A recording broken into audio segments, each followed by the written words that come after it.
اللہ کریم اس پر اپنی 10 رحمتیں نازل فرماتا ہے۔ جس نے مجھ پر 10 بار درود پاک پڑھا رب کریم اس پر 100 رحمتیں نازل فرماتا ہے۔ جس نے مجھ پر 100 بار درود پاک پڑھا اللہ اس پر 1000 رحمتیں نازل فرماتا ہے۔ اللہ اکبر، ایک کا 10 پڑھیں تو 100 پڑھیں تو 1000 رحمتیں۔ یعنی اگر کوئی چاہتا ہے کہ صبح و شام چاہے وہ کاروبار پہ ہو، نوکری پہ ہو، سفر میں ہو، گھر میں ہو، مجھ پر رحمتیں برستی رہیں تو درود پاک پڑھتے رہا کریں۔ لیکن آگے نبی پاک جو فرمان کا اگلا حصہ ہے وہ اور خوبصورت ہے۔ میرے آقا فرماتے ہیں ومن صلی علیہ الفا، جس نے مجھ پر 1000 بار درود پاک پڑھا زحمت کتفہ کتفی علی باب الجنہ، آقا فرماتے ہیں اس کا کاندھا میرے کاندھے سے جنت کے دروازے پر چھو رہا ہوگا۔ اس کا مطلب سمجھتے ہیں؟ ہم جب نماز کے لیے کھڑے ہوتے ہیں تو امام صاحب اعلان کرتے ہیں کاندھے سے کاندھا ملا لیجیے، تو کاندھا کس سے ملاتے ہو؟ جو آپ کے بالکل برابر میں ہوتا ہے نا، ویری نیکسٹ ٹو می، اسی سے کاندھا ٹچ ہوگا نا۔ تو آقا فرماتے جنت میں ایسے ساتھ لے جاؤں گا کہ اس کا کاندھا میرے کاندھے سے ٹچ ہو رہا ہو۔ ہم تو غلام گناہ گار، ہمیں تو آقا پیچھے پیچھے لے جائیں تو بھی ان کی بڑی مہربانی ہے۔ باغ جنت میں محمد مسکراتے جائیں گے، پھول رحمت کے جھڑیں گے، ہم اٹھاتے جائیں گے، اور خلد میں ہوگا ہمارا داخلہ اس شان سے یا رسول اللہ کا نعرہ لگاتے جائیں گے۔ میں نے چند بدری پھول آپ کو پیش کرنے ہیں۔ وہ ایسا موضوع ہے کہ اس پر جب بھی بات کی جائے، جب بھی اس کا ذکر کیا جائے تو عاشقوں کے دل تڑپ اٹھتے ہیں، شوق بڑھ جاتا ہے، اور وہ کوئی اور جگہ نہیں کہ جب بھی ذکر مکہ ہو، جب بھی ذکر مدینہ ہو تو دل جو ہے اس کی کلیاں کھل جاتی ہیں۔ اللہ کریم نے ان دونوں شہروں میں کشش ایسی رکھی ہے کہ جس نے دیکھا ہے وہ بھی تڑپ رہا ہے، جس نے نہیں دیکھا وہ بھی مچل رہا ہے، جس نے 100 بار دیکھ لیا ہے اس کی بھی پیاس نہیں بجھتی، بار بار جانے کو جی چاہتا ہے۔ تو کیا بات ہے کعبہ مشرفہ کی، کیا بات ہے مدینہ منورہ کی۔ آج ہم خاص طور پہ کعبہ مشرفہ کی بات کریں گے۔ دنیا میں، کائنات میں سب سے پہلا جو اللہ کا گھر ہے وہ کعبہ مشرفہ ہے، سب سے افضل جو اللہ کا گھر ہے وہ بھی کعبہ مشرفہ ہے، مکہ پاک میں جو موجود ہے۔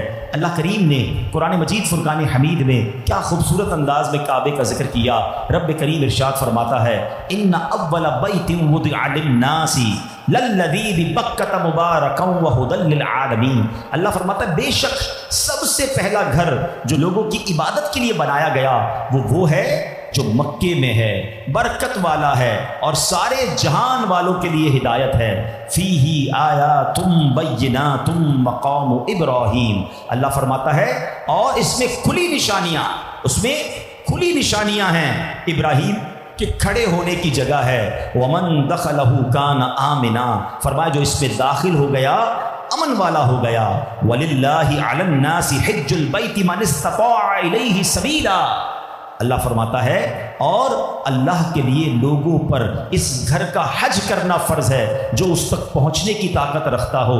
ومن کفر فإن اللہ غنی عن العالمین، اور جو اس کا انکار کرے تو اللہ سارے جہان سے بے پرواہ ہے۔ تو اے میرے پیارے اسلامی بھائیوں، کیا بات ہے کعبے کی، خدا کی قسم ہزاروں بار تصویر میں دیکھا ہو، مگر جب انسان خود کعبے کے سامنے جا کر کھڑا ہو جاتا ہے تو اس کی کیفیت ہی بدل جاتی ہے۔ اور کعبہ مشرفہ کے سامنے جا کر جو اپنے گناہ یاد آتے ہیں، کبھی کبھی تو رونگٹے کھڑے ہو جاتے ہیں، اپنی اوقات لگ پتا جاتی ہے، بندہ اتنا چھوٹا سا اپنے آپ کو فیل کرتا ہے، تھوڑی دیر تک تو یقین ہی نہیں آتا کہ کیا میں واقعی کعبہ مشرفہ کے سامنے کھڑا ہوں جہاں خاص رحمت الہی کا ہر وقت نزول ہو رہا ہے۔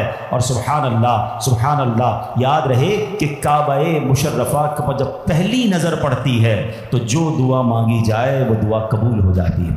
کعبہ شریف میں اللہ پاک کی واضح نشانیاں ہیں۔ کعبہ شریف مقام امن ہے، کعبہ شریف کا حج کیا جاتا ہے۔ اور کعبہ شریف کی جو پہلی خصوصیت اس آیت میں بیان ہوئی کہ کعبہ شریف دنیا کی سب سے پہلی عبادت گاہ ہے۔ حضرت مجاہد رحمۃ اللہ تعالی فرماتے ہیں کہ زمین کا وہ ٹکڑا جہاں اب کعبہ شریف موجود ہے یہ زمین کی تخلیق سے 2000 سال پہلے بنایا گیا.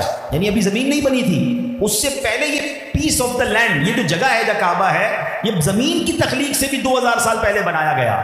اور حضرت ابو ہریرہ رضی اللہ عنہ سے روایت ہے کہ ابھی زمین کی پیدائش نہیں ہوئی تھی, اس سے 2000 سال پہلے کعبہ شریف پانی میں ایک ٹیلے کی طرح تھا.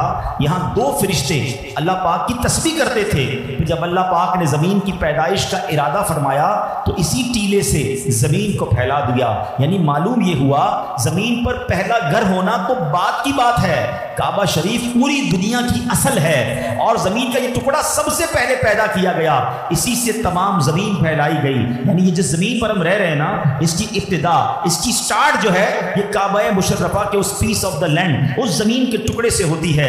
یہ ہے کعبہ مشرفہ کی شان اولیت. اب یہ کعبے کی تعمیر کیسے ہوئی, یہ کعبہ بنایا کیسے گیا؟ اللہ اکبر. حضرت امام زین العابدین رحمۃ اللہ تعالی علیہ حتیم کعبہ میں تشریف فرما تھے. ایک شخص آپ کی خدمت میں حاضر ہوا اور عرض کرتا ہے کہ علی جان, کعبہ شریف کا طواف کب سے شروع ہوا, کیسے شروع ہوا اور کیسے کیا جاتا تھا؟ امام زین العابدین نے فرمایا, جب اللہ کریم نے فرشتوں سے فرمایا کہ میں اپنا خلیفہ یعنی حضرت آدم کو اپنا خلیفہ بنانے والا ہوں, اس وقت فرشتوں نے یوں ظاہر کیا کہ خلافت کے تو ہم زیادہ حقدار ہیں. بڑی تفصیل ہے اس میں. تو اللہ پاک نے ان کو جواب کیا دیا تھا, قرآن میں بھی وہ جواب موجود ہے, قال انی اعلم ما لا تعلم, بے شک میں وہ جانتا ہوں جو تم نہیں جانتے. اللہ پاک کا یہ ارشاد سن کر فرشتوں کو لگا کہ شاید اللہ پاک ہم سے ناراض ہے. اب ان فرشتوں نے کیا کیا, عرش الہی کی پناہ دی, چہرے اوپر اٹھائے, عاجزی کے ساتھ روئے, 7 سال تک عرش الہی کا طواف کرتے رہے. آخر اللہ پاک نے ان کی طرف نظر رحمت فرمائی اور فرمایا کہ عرش کے نیچے ان کے لیے 4 ستونوں والا زبرجد کا ایک گھر بنایا, اور فرشتوں سے فرمایا کہ اس گھر کا طواف کرو. فرشتے اس کا طواف کرنے لگے. اس کو بیت المعمور کہا جاتا ہے. یاد رہے کہ فرشتوں کا بھی ایک قبلہ ہے 7ویں آسمان پر, کہ جہاں فرشتے طواف کرتے, 7 آسمان سے اوپر عرش الہی کے نیچے. اب کیا ہوا, اللہ پاک نے اب کچھ فرشتوں کو زمین پر بھیجا اور حکم دیا کہ بیت المعمور کی سائز کا زمین میں بھی ایک گھر بناؤ. اب جب یہ گھر تعبیر ہو گیا تو اللہ پاک نے زمین کی مخلوق کو حکم دیا کہ جیسے آسمان والے فرشتے بیت المعمور کا طواف کرتے ہیں, تم زمین والے اس گھر کا طواف کرو. تو اب پتہ یہ چلا کہ پہلے انسان تو دنیا میں نہیں آئے, جو یہ جانور اور زمین کی مخلوق تھی نا, یہ کعبہ مشرفہ کا یہ بھی طواف کرتے تھے. ایک روایت کے مطابق حضرت آدم علیہ السلام کی پیدائش سے 2000 سال پہلے بیت المعمور کی بالکل سیدھ میں فرشتوں نے کعبے کی عمارت بنائی. یہ بالکل بیت المعمور کی عمارت کی سائز کے برابر تھا. اس وقت کعبہ شریف کا طواف صرف زمینی فرشتے کرتے تھے, مگر اس کا حج زمین اور آسمان کے فرشتے کیا کرتے تھے.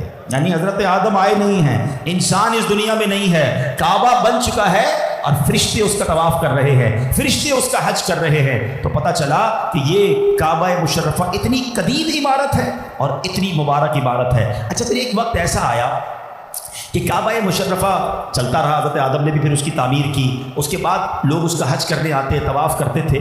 اب کعبہ مشرفہ کے دور میں یعنی اس پورے ٹینیور میں حضرت نوح علیہ السلام کا دور آ گیا. اچھا, اس میں اتنا خطرناک طوفان آیا کہ پوری دنیا ہی گویا اس پہ ڈوب گئی. اب طوفان آیا, کعبے کا نام و نشان بظاہر نظر نہیں آتا تھا.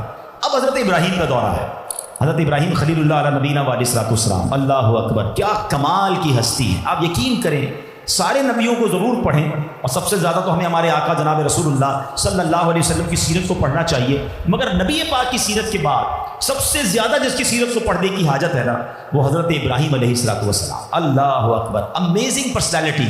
آپ کی زندگی کے ایسے واقعات ہیں کہ عقل حیران ہو جاتی ہے. آپ کو پتہ ہے آپ کی عمر 17-18 سال تھی, اور نمرود نے آپ کو آگ میں ڈالنے کا فیصلہ کیا کہ بتوں کو خدا مانو, اپنے رب کا انکار کرو, اللہ کا انکار کرو. اور آگ کتنی تھی کہ آسمان سے باتیں کرتی ہے. 17-18 سال کے نوجوان کا ایمان اور یقین کتنا مضبوط ہو سکتا ہے. مگر حضرت ابراہیم کوئی عام انسان نہ تھے, آپ چنے ہوئے تھے, آپ خلیل اللہ تھے. آپ نے کہا آگ میں ڈالنا ہے تو ڈال دے, میں نے رب کا انکار نہیں کرنا. کیسا توکل تھا, کیسا یقین تھا. اور جب آپ کو آگ میں ڈالا گیا,